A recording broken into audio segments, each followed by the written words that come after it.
Magandang umaga, hapon sa inyong mga kapwa Pilipino. Ako si Mark Haberga, ang announcer ng HRX 101.1 Radio Patrol. Nakikinig kayo na yon sa HRX 101.1 Radio Patrol, ang tinig ng katotohanan at boses ng sambayanan, kung saan pag-uusapan natin ang may init na issue na hinaharap ng ating bansang Pilipinas. Narito ang inaabangan na host na si host Shane Jaba at host Eunice Imperial. Magandang hapon po sa inyong lahat. Ako po si host number 1, Shane Jaba. Ako naman po si host number 2, Eunice Imperial.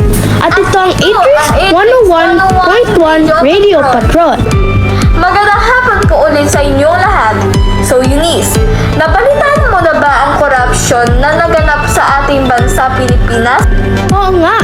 Dahil dyan, pag-uusapan natin kung bakit umabot ang Pilipinas sa korupsyon.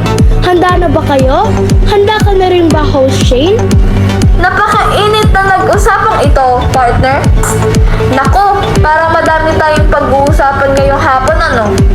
Lalo na at madaming kawawa nating Pilipino ang naapektuhan dahil sa korupsyon na ito.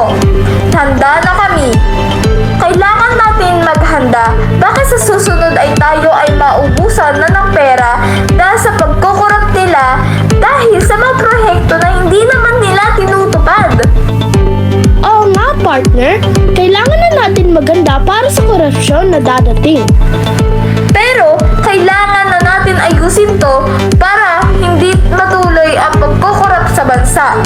Ay gawin niya mga proyekto katulad ng flood control na project. Diyan nag-start ang pagkukorupsyon nila kasi dahil sa pera.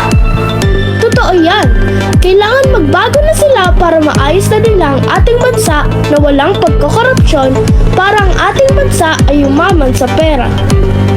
Oo nga, tapat lang yun sa kanila. Magandang umaga, hapon. Ito ang HRX 101.1 Radio Patrol. Dito na tayo na nagtatapos sa mga pinakamaiinit na issue sa ating bansa. Ito muli ang HRX 101.1 Radio Patrol.